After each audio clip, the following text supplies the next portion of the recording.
Good morning all of you. कैसे हैं आप सभी? एकदम बढ़िया। अच्छे से पढ़ाई कर रहे हैं आप? गुड। मैं विवेक शर्मा आप सभी का क्रिएटिव साइंस चैनल पर स्वागत करता हूं। आज हम बायोलॉजी का बहुत ही इंटरेस्टिंग टॉपिक आगे की ओर डिस्कस करेंगे। इससे पहले हम सेंट्रल नर्वस सिस्टम पढ़ चुके हैं। सेंट्रल नर्वस सिस्टम में दो चीज़ें पढ़ी, एक ब्रेन पढ़ा हमने, एक आपने पढ़ा स्पाइनल कॉर्ड। आज हम जो डिस्कस करने वाले हैं वो हम करेंगे पेरिफेरल नर्वस सिस्टम, ठीक है, जो कि लेटरल पार्ट है सेंट्रल नर्वस सिस्टम का। उसी के अंदर हम देखेंगे कि रिफ्लेक्स एक्शन कैसे होता है, वॉलेंट्री एक्शन कैसे होते हैं, इनवॉलेंट्री एक्शन कैसे होते हैं, कौन सी चीज़ें कहाँ से कहाँ तक ट्रांसमिट होती है, मैसेज कहाँ से कहाँ जाता है। आज ये सारी बातें हम यहाँ पे डिस्कस करने वाले हैं। तो आज का टॉपिक और भी ज़्यादा इम्पोर्टेंट हो जाता है। तो देखिए स्टार्ट करते हैं।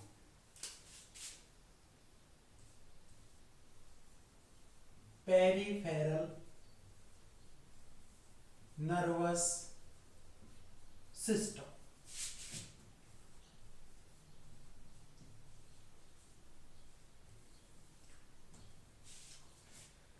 अगर हम ऐसा कहें क्या कि sir peripheral nervous system is the lateral part of central nervous system, तो मैं यहां पर एक छोटी सी लाइन लिख रहा हूं, क्या it is lateral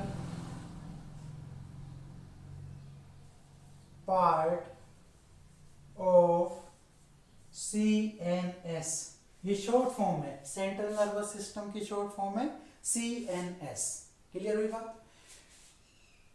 peripheral nervous system क्या होता है, हम इसके दो पार्ट करेंगे। क्या?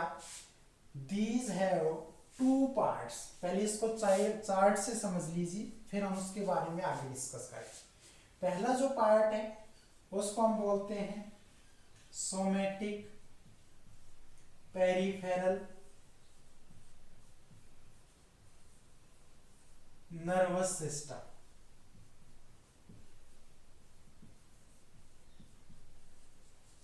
ठीक है। और दूसरा जो पार्ट है आप कहेंगे sir autonomic peripheral nervous system. कर दिए दो पार्ट। सोमैटिक के पास दो तरह के ऑर्गन या नर्व होती है।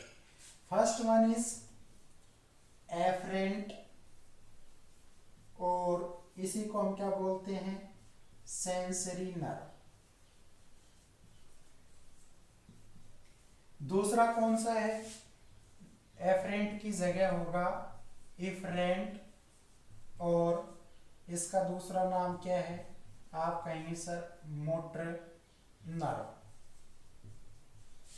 इसी तरह से ऑटोनोमिक पेरिफेरल नर्वस सिस्टम के भी दो पार्ट हैं, और पहला जो पार्ट आता है उसको बोलते हैं सिंपैथेटिक। सिंपैथेटिक। और दूसरा कौन सा होता है, आप कहेंगे sir para sympathetic.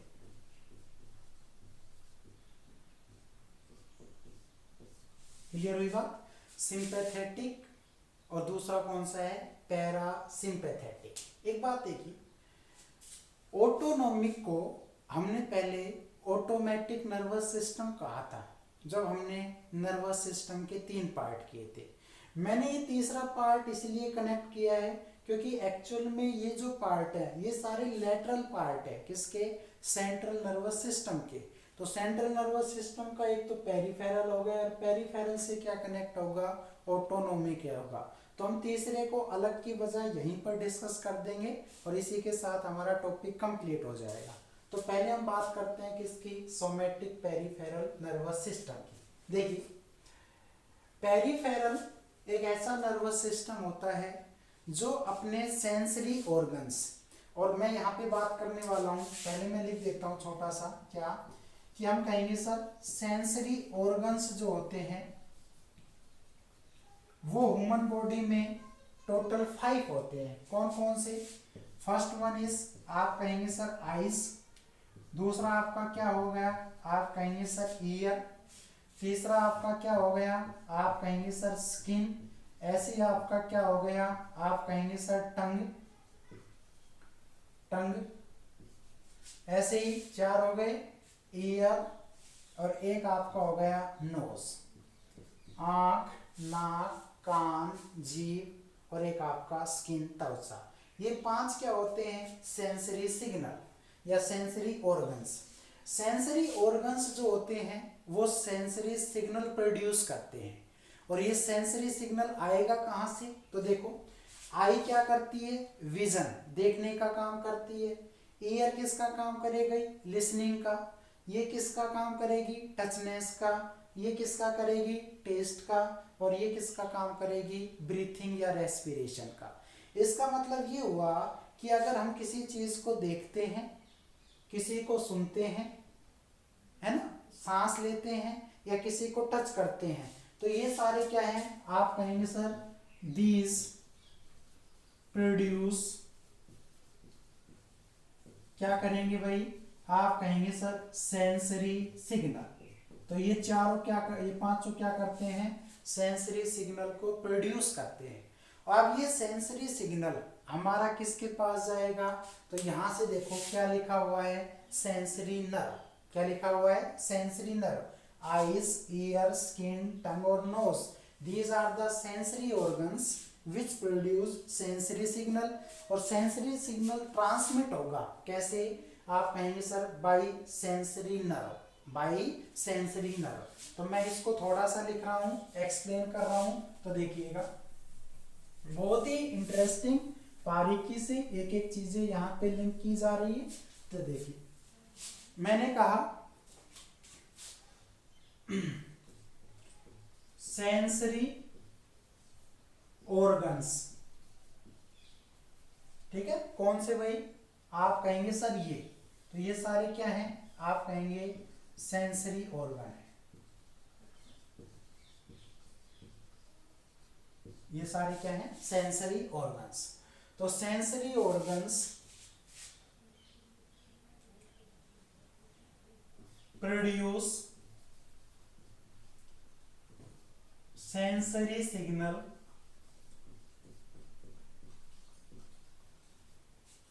and transmit the message to किसको भाई? Central nervous system. Central nervous system यानी कि सेंट्रल नर्वस सिस्टम में 2 ही पार्ट थे, एक आपका ब्रेन था और दूसरा आपका क्या था?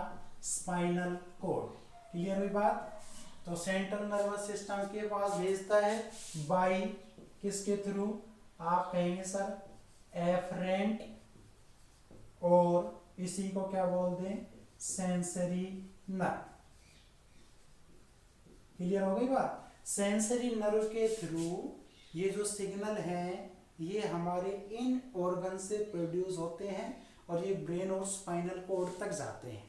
आगे अगर मैं कहूं क्या कि जैसे ही ये सिग्नल गए तो वापस से कोई ना कोई क्या होगा? रिफ्लेक्ट होगा, रिफ्लेक्स एक्शन होगा। तो रिफ्लेक्स एक्शन जैसे ही होगा तो आप कहेंगे sir after reflexes signal comes back from, आप कहां से भाई? तो आप कहेंगे सर फ्रॉम CNS टू कहां तक? या तो ऑर्गन हो सकता है और आपका क्या हो सकता है? टिश्यू हो सकता है। और किसके थ्रू? बाई आप कहेंगे सर इफरेंट, और आप क्या कहेंगे सर? आप कहेंगे मोटर नर्व। ठीक है भाई, मोटर नर्व इफरेंट है, सेंसरी नर्व एफरेंट है।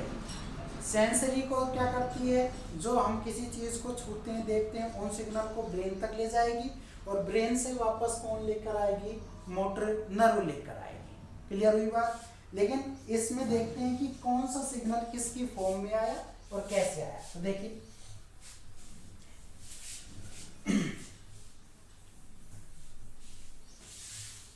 यहां पर हम लिख रहे हैं जिसका नाम है, आप कहेंगे सर रिफ्लेक्स एक्शन।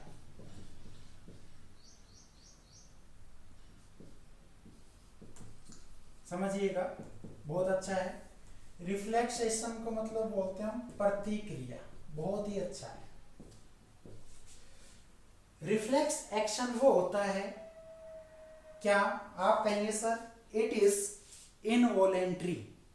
इनवॉलेंट्री का मतलब होता है अनैच्छिक, हमारी इच्छाओं पर नहीं है, ये आएगा ही।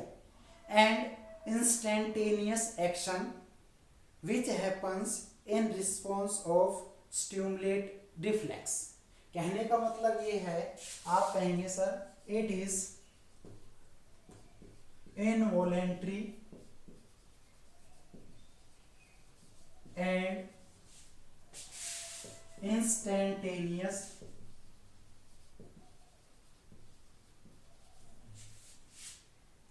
action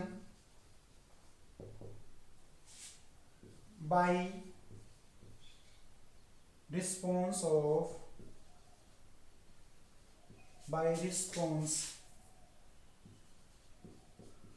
response which क्या है भाई, आप कहेंगे सर बाई विच रिफ्लेक्स आता है, ठीक है। इनवॉलेंट्री है और इंस्टेंटेनियस है, बाई किसके थ्रू, आप कहेंगे सर रिफ्लेक्स आर्क। यहां पर एक वर्ड और आ गया कि डिफाइन रिफ्लेक्स आर्क, तो आप कहेंगे sir reflex arc it is neutral pathway which controls,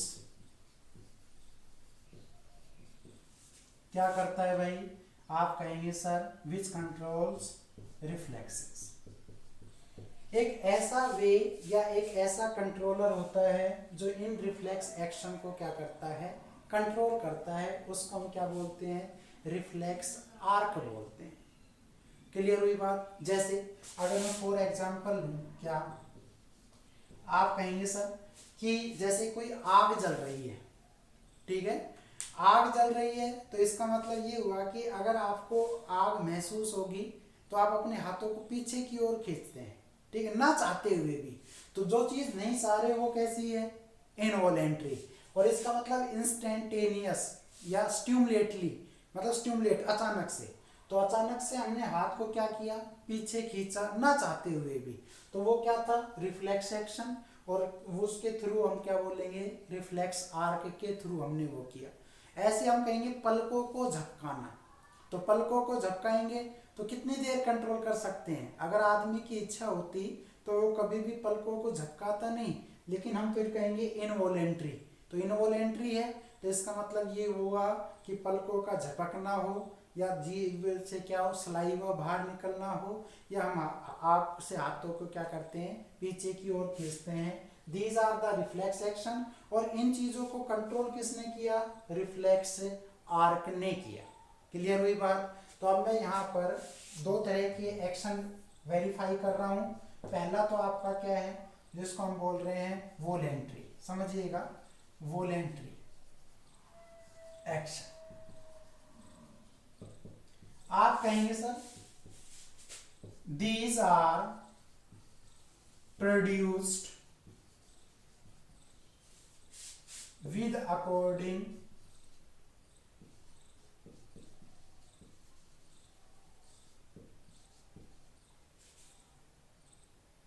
thoughts।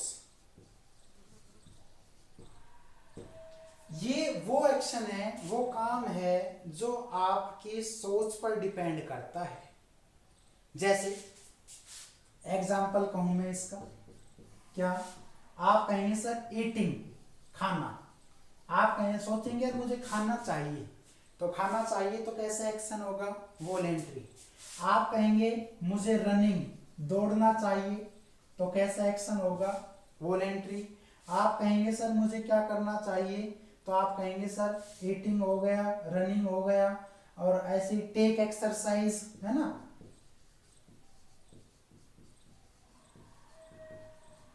Clear हुई बात।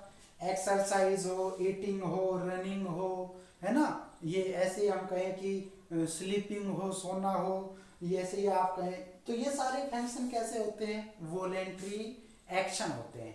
और ध्यान रखिएगा वॉलेंट्री एक्शन जो होता है आप कहेंगे आर कंट्रोल्ड बाय, किसके थ्रू, तो आप कहेंगे सर सीएनएस। और सीएनएस में दो ही पार्ट आते हैं, एक आपका क्या आएगा ब्रेन और एक आपका क्या आएगा स्पाइनल कॉर्ड। क्लियर हुई बात। तो ब्रेन और स्पाइनल कॉर्ड के थ्रू जो कंट्रोल किया जाता है एक्शन वो होता है वॉलेंट्री। ये आपकी थॉट पर डिपेंड करता है, आपकी इच्छाओं के अकॉर्डिंग काम करेगा। जैसे ईटिंग हो, रनिंग हो, टेक एक्सरसाइज हो, और ये सभी किसके द्वारा काम किए जाएंगे, ब्रेन और स्पाइनल कॉर्ड के थ्रू ही हम इसको क्या करेंगे, काम करेंगे। क्लियर हो गई बात। अब आप इसको नोट कर सकते हैं, जल्दी कीजिए।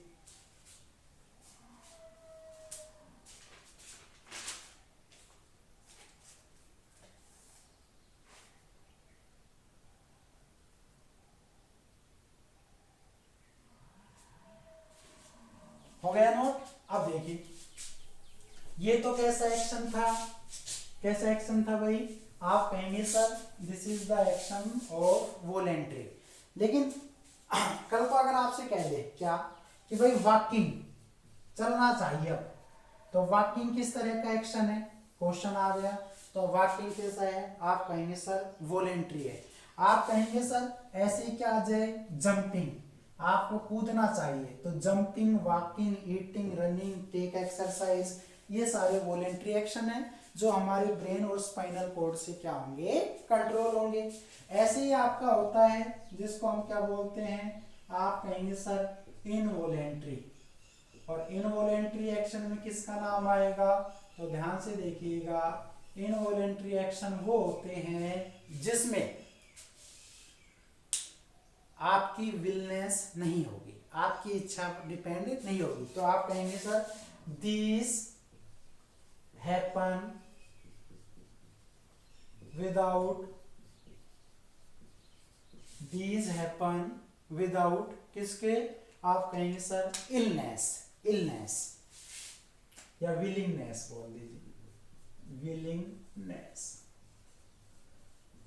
ये हमारी इच्छाओं के विरुद्ध, मतलब अनैच्छिक, इच्छा नहीं है लेकिन फिर भी होगा। जैसे एग्जाम्पल अगर हम कहें क्या, रेस्पिरेशन, तो रेस्पिरेशन हम चाहें कि रुक जाए, रुक जाएगा, नहीं रुकेगा। ऐसे में कहूं कि दिल धड़कना बंद हो जाए, तो आप क्या कहेंगे सर, हार्ट बीट, किसका एग्जाम्पल है, इनवॉलेंट्री।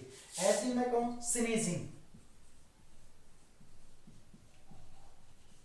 छींक रुक जाएगी, नहीं रुकेगी। ऐसे में कहूं आपसे जिसका नाम है हिकअपिंग, और हिकअपिंग का मतलब होता है हिचकी आना, हिचकी आना रुक जाएगी, है ना। ऐसे अगर आपको क्या है, वोमिटिंग, उल्टी आ जाए, रुक जाएगी, है ना। ऐसे आपका क्या आ जाए, कफिंग, खांसना, तो आप कफिंग, खांसी को कितना भी रोकना चाहे वो तो आएगी।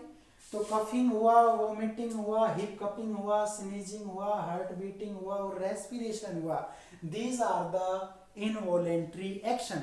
और इनवॉलेंट्री एक्शन किसके थ्रू होगा, आप कहेंगे sir it is controlled by, किस किसके थ्रू, तो दो बच गए। एक तो नाम आएगा किसका, मिड ब्रेन का, और दूसरा नाम किसका आएगा, आप कहेंगे सर हिंड ब्रेन। तो हिंड ब्रेन हो और मिड ब्रेन हो, ये तो कौन कंट्रोल करेगा, इनवॉलेंट्री एक्शन को कंट्रोल करेगा। और अगर मैं ये कहता हूं क्या कि भाई वॉलेंट्री है तो वॉलेंट्री को कौन कंट्रोल करेगा?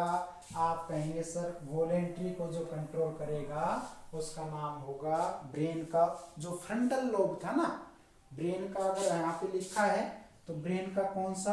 आप कहेंगे सर फ्रंटल लोब, ये हमेशा कंट्रोल। क्लियर हो गई बात? तो पेरिफेरल और आपका क्या आप कहेंगे सर? पेरिफेरल में दो था, सोमेटिक और ऑटोनोमिक। सोमेटिक वो पार्ट था जिसमें एफरेंट या सेंसरी नर्व थी, दूसरा इफरेंट और मोटर नर्व थी। आपके जो टिश्यू या ऑर्गन है वो चीजों को सेंस करेंगे, और सेंस करेंगे तो वो ब्रेन तक जाएगा या सेंट्रल नर्वस सिस्टम तक जाएगा बाय सेंसरी नर्व या एफरेंट, और वापस से जो जाएगा तो वो जाएगा इफरेंट या मोटर नर्व के थ्रू। दो तरह के एक्शन होते हैं, वॉलेंट्री और इनवॉलेंट्री। वॉलेंट्री वो होता है जो हमारी थॉट के अकॉर्डिंग हो, इनवॉलेंट्री वो होता है जो हमारी विलनेस पर डिपेंड ना करे।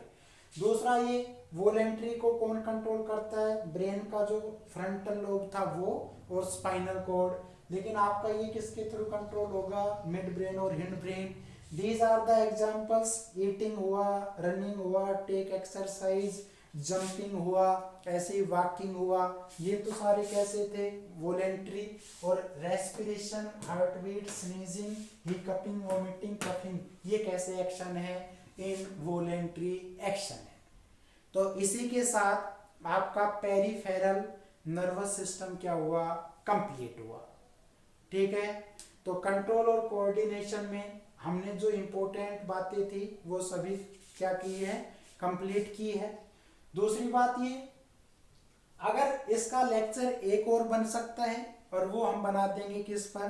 तो आप कहेंगे सर जो तीसरा पार्ट था जिसका नाम था ऑटोनोमिक क्या नर्वस सिस्टम, उसमें दो चीजें आई थी, सिंपैथेटिक और आप कहेंगे सर पैरासिम्पैथेटिक। सिंपैथेटिक देखेंगे कि स्पाइनल कॉर्ड के किस पार्ट में होती है, और उसका हम देखेंगे कि पैरासिम्पैथेटिक कहाँ तक होती है। कौन आपकी हार्ट बीट को इंक्रीज करेगा, कौन उसको रिड्यूस करेगा, कौन आपका रेस्पिरेशन रेट को इंक्रीज करेगा, कोई सलेवा रस को कोई एंजाइम्स निकालेगा, कोई हार्मोन्स। तो वो सारी जो प्रोसेस होगी उसको हम नेक्स्ट लेक्चर में बढ़ा देंगे। क्लियर हुई? आप मुझे सजेशन दे सकते हैं और अच्छा वीडियो आप तक कैसे पहुंचे ये भी आप मुझे बता सकते हैं। आपका कोई वीडियो पीछे छूट गया है तो नीचे डिस्क्रिप्शन में आपको लिंक दे दिया जाएगा, आप वहां से देख सकते हैं। और बहुत ही आपको बारीकी से एक एक पॉइंट कैसे लिखना है, किसी भी तरह का एग्जाम हो, एनटीएससी हो आपका, या आपका कोई कंपटीशन हो, या आपकी कोई हरियाणा बोर्ड सीबीएसई की क्लासेस हो, सभी के लिए बहुत ही अच्छा और बहुत ही तरीके से पढ़ाया गया टॉपिक है।